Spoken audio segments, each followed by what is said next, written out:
सब देखने और सुनने वालों को मोहब्बत भरा सलाम। एक दो लोग ऐसे हैं, वो हमारे प्रोग्रामों पे एतराज़ात करते हैं। अगर आपको कोई इन्फॉर्मेशन हम देते हैं तो ज़्यादा लोग तो शुक्रिया अदा करते हैं, मैसेज भी अच्छे लिखते हैं, कॉमेंट्स भी अच्छे लिखते हैं। ये जंग के जो हालात बने हुए हैं, ये समझ रहे हैं कि मेरे हाथ में ये सारा सिलसिला है।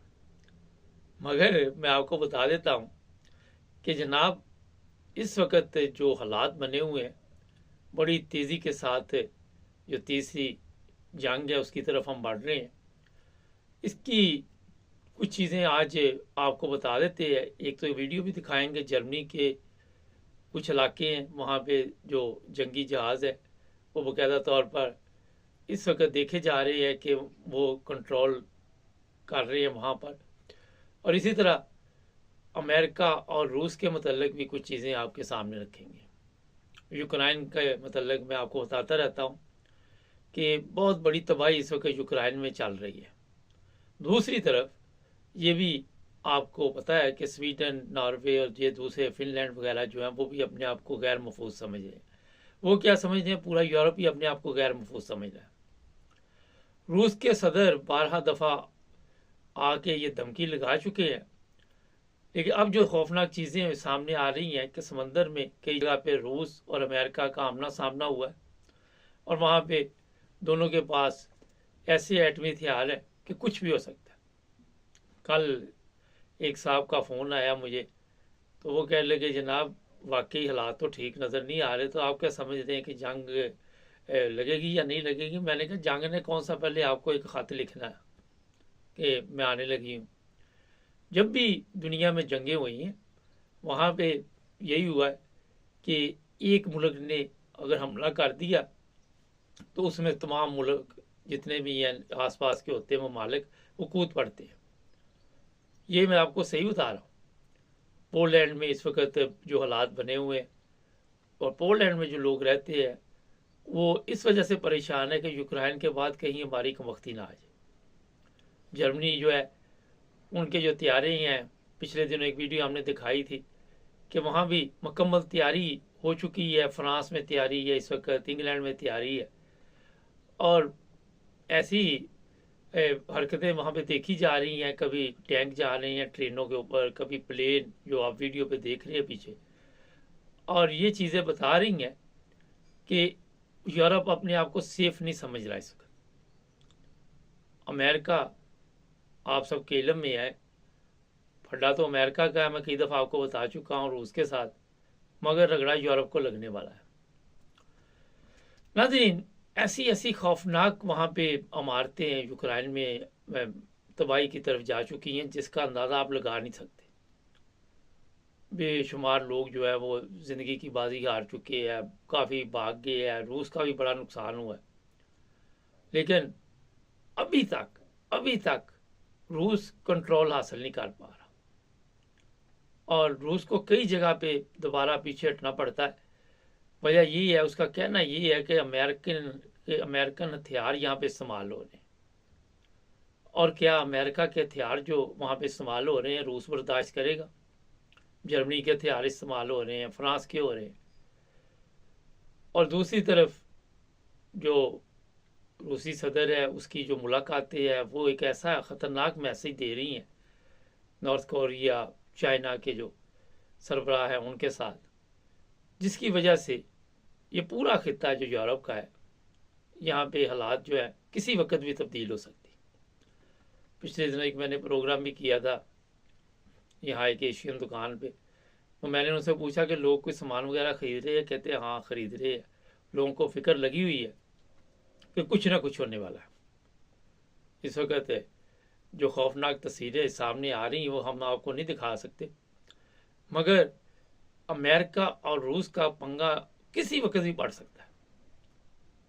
किसी वक्त भी अगर उनका कोई पंगा पड़ गया तो समझे कि इधर भी काम कोई ना कोई ख़राब हो जाएगा।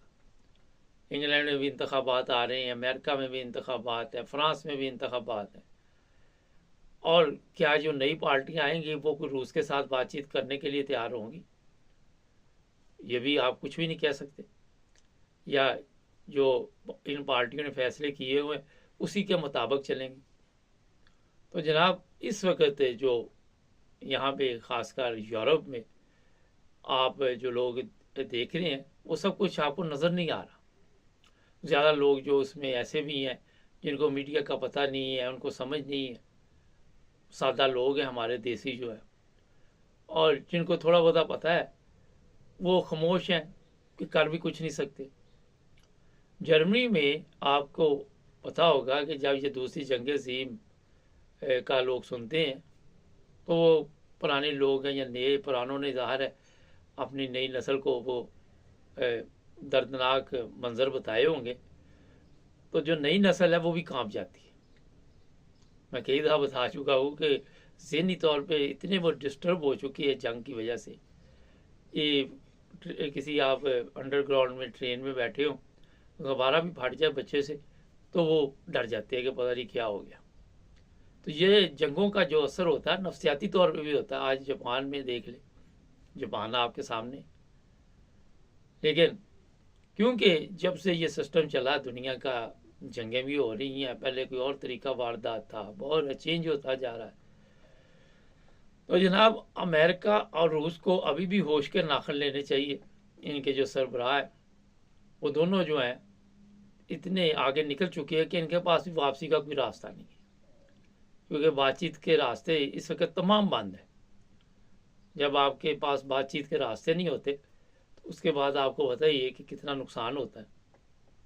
और ये मैं आपको बता देता हूँ कि जो यूक्रेन की हालत इन्होंने कर दी है, वहाँ पे बड़ा टाइम लगेगा सब कुछ ठीक करने के लिए।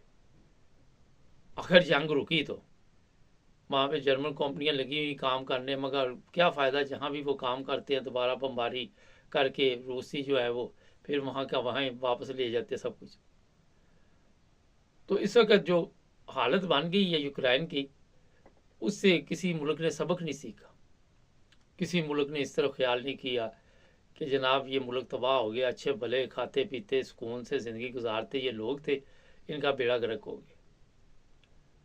यहाँ पे एक बड़ा अहम सवाल है कि रूस ये कहता था कि ये जो नेटो वाले हैं मेरे बॉर्डर पे ना बैठे, लेकिन अगर ये यूक्रेन पे कब्जा कर लेता तो पोलैंड फिर नेटो का जो रुकन है वो ज़ाहिर है फिर उसकी सरहद यूक्रेन से लगेगी। और क्या रूस ये कब्जा करने के बाद, क्योंकि जो शर्तें मैंने पिछली दफ़ा बताई थी वो कहता जो मेरे कब्जे में है वो ठीक है, वो आप उसका मुतालबा ना करें और बाकी अपने मुल्क को संभाल लें। मगर इस तरफ जो है वो यूक्रेनी भी नहीं जाते, और ये नेटो का भी मसला है कि इतना खर्चा मर्चा करके तो बाद में अगर इसी तरह करना था तो शुरू में उसकी बात मान लेते। अब जिद्दबाजी में ये सब कुछ चल रहा है। कोई भी अपना इलाका नहीं देता, आपको भी पता है, कोई भी अपना एरिया नहीं देता किसी को भी।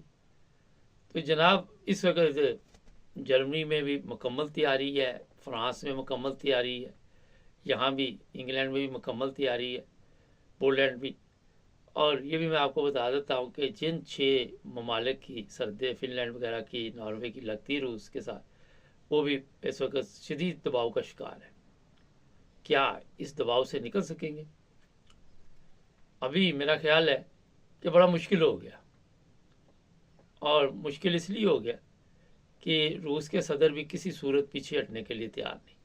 उनको पता अगर मैंने इनकी बात मान ली, कभी ये मुझे इंटरनेशनल क्राइम कोर्ट में घसीटेंगे, कभी ये कहीं पे लेके जाएंगे, कभी कहीं पे, और तजारती हिसाब जो वहाँ पे है वो तो आपको पता ही है कितना ख़राब हुआ।